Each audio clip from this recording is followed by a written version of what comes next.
ইতিমধ্যে কিছুদিন পূৰ্বে আপোনালোকক জনোৱা হৈছিলে যে PM কিষাণৰ 20 নম্বৰ ইনষ্টলমেণ্টটো অতি শীঘ্ৰে সোমাব।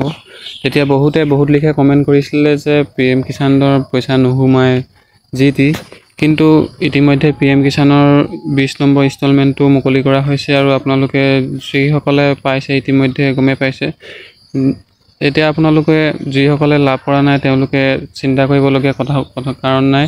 যিসকলৰ পেণ্ডিং হৈ আছে তেওঁলোকো চিন্তা কৰিবলগীয়া কথা নাই। তেওঁলোকে যিহেতু ইতিমধ্যে আপোনালোকক জনোৱা হৈছিলে যে PM কিষাণৰ eKYC নতুবা ইয়াতে আপোনালোকৰ eKYC নাইবা আপোনালোকৰ এইখিনি আপডেট কৰিবলৈ কোৱা হৈছিলে যে আধাৰ কাৰ্ডৰ লগত লিংক লগাবলৈ কোৱা হৈছিলে আৰু বেংক ষ্টেটমেণ্ট আপোনালোকক চেক কৰিবলৈ কোৱা হৈছিলে। যিহেতু এইখিনি কাম আপোনালোকে যদি আগতীয়াকৈ কৰি থোৱা হ'লে আপোনালোকে সমস্যাৰ সন্মুখীন হ'বলগীয়া নহ'ল হয়। যিসকলে eKYC PM কিষাণৰ eKYCটো সম্পূৰ্ণ কৰি থৈছিলে সময়মতে, যিসকলে মোবাইল নম্বৰ আপডেট কৰি থৈছিলে তেওঁলোকে ইতিমধ্যে কোনো অসুবিধাৰ সন্মুখীন হ'বলগীয়া হোৱা নাই। কিন্তু যিসকলে এনেবোৰ আপোনালোকৰ eKYC সম্পূৰ্ণ কৰা নাছিলে বা মোবাইল নম্বৰ আপডেট কৰা নাছিলে তেওঁলোকে সমস্যাৰ সন্মুখীন হ'বলগীয়া হৈছে। সমস্যা কি আপোনালোকৰ পে'মেণ্টটো বা 20 নম্বৰ ইনষ্টলমেণ্টটো আপোনালোকে eKYCটো যেতিয়ালৈকে সম্পূৰ্ণ নকৰে তেতিয়ালৈকে আপোনালোকৰ পেণ্ডিঙত যাব আৰু পেণ্ডিঙত গ'লে আপোনালোকে কেতিয়া টকাটো লাভ কৰিব কোনো ঠিক নাই, আপোনালোকৰ পেণ্ডিঙত গৈয়ে থাকিব।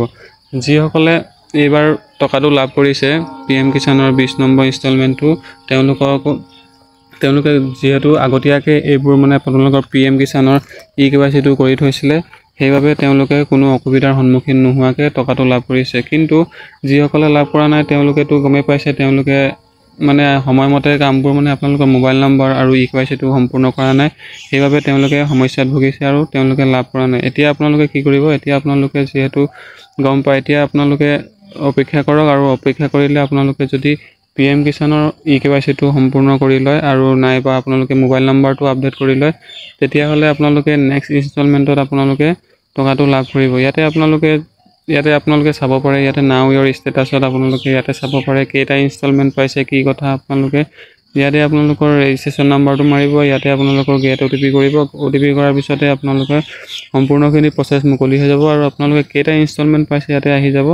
ইয়াতে যদি আপোনালোকৰ কোনো কাৰণত পেণ্ডিং হৈ আছে বা মোবাইল নম্বৰত আপডেট হোৱা নাই তেন্তে আপোনালোকে বেংকত গৈ পিনি যোগাযোগ কৰক আৰু বেংকত গৈ পিনি আপোনালোকে এণ্ট্ৰি কৰাই পিনি চেক কৰাব পাৰে। তাতে আপোনালোকৰ যদি মোবাইল নম্বৰটোত কিবা খেলিমেলি হৈ আছে তেন্তে আপোনালোকৰ বেংকত গৈ পিনি ষ্টেটাছ আপোনালোকে বেংকত গৈ পিনি আপোনালোকে বেংক পাছবুক আপোনালোকে চেক কৰাতে আপোনালোকে ইয়াত গম পাই যাব টকা সোমাইছে নে নাই।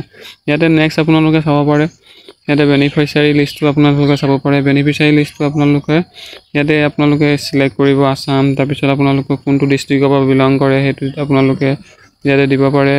ছাপ'জ ইয়াতে ডিব্ৰুগড়টো চিলেক্ট কৰিছোঁ, তাৰপিছত চাব ডিভিজনটো কি হয় আপোনালোকে সেইটো চিলেক্ট কৰিব।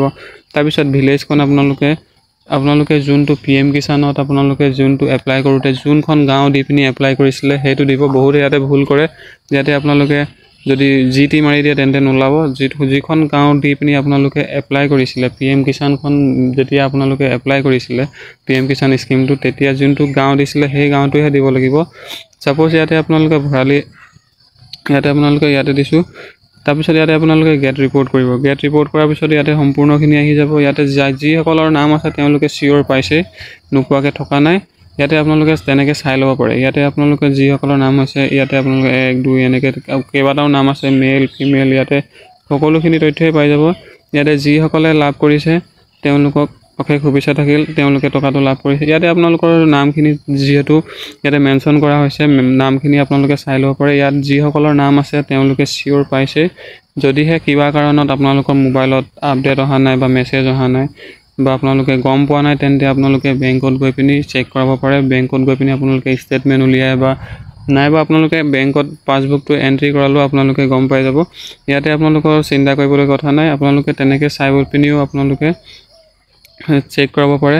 তাৰপিছত আপোনালোকে যদি মোবাইল নম্বৰ আপডেট কৰা নাই বা eKYCটো সম্পূৰ্ণ কৰা নাই তেন্তে অতি শীঘ্ৰে কৰি লওক। যিহেতু এইবাৰ দেখা গ'ল যে আপোনালোকে কৈ থকা পৰ্যন্ত আপোনালোকে যিসকলে মোবাইল নম্বৰ বা eKYCটো সম্পূৰ্ণ কৰা নাই বা বেংক পাছবুক আপোনালোকে সঠিককৈ দিয়া নাছিলে তেওঁলোকৰহে প্ৰব্লেমটো দেখিবলৈ পোৱা গৈছে। তেওঁলোকে এতিয়া পস্তাই লাভ নাই। তেওঁলোকে এতিয়া মোবাইল নম্বৰটো আৰু আপোনালোকৰ eKYCটো সম্পূৰ্ণ কৰক, নিশ্চয়কৈ সোমাব। যিকেইটা আপোনালোকৰ পেণ্ডিং হৈ আছে টকাকেইটাও পাব। ভয় খাবলগীয়া কোনো কথা নাই বা চিন্তা কৰিবলগীয়া কোনো কথা নাই। যিসকলে পেণ্ডিং হৈ আছে টকাকেইটা সেইকেইটাও লাভ কৰিব আৰু আগত যিসকলে KYC টো আপডেট কৰাৰ লগে লগে আপোনালোকৰ পেণ্ডিং টকাখিনি সোমাব। ধন্যবাদ।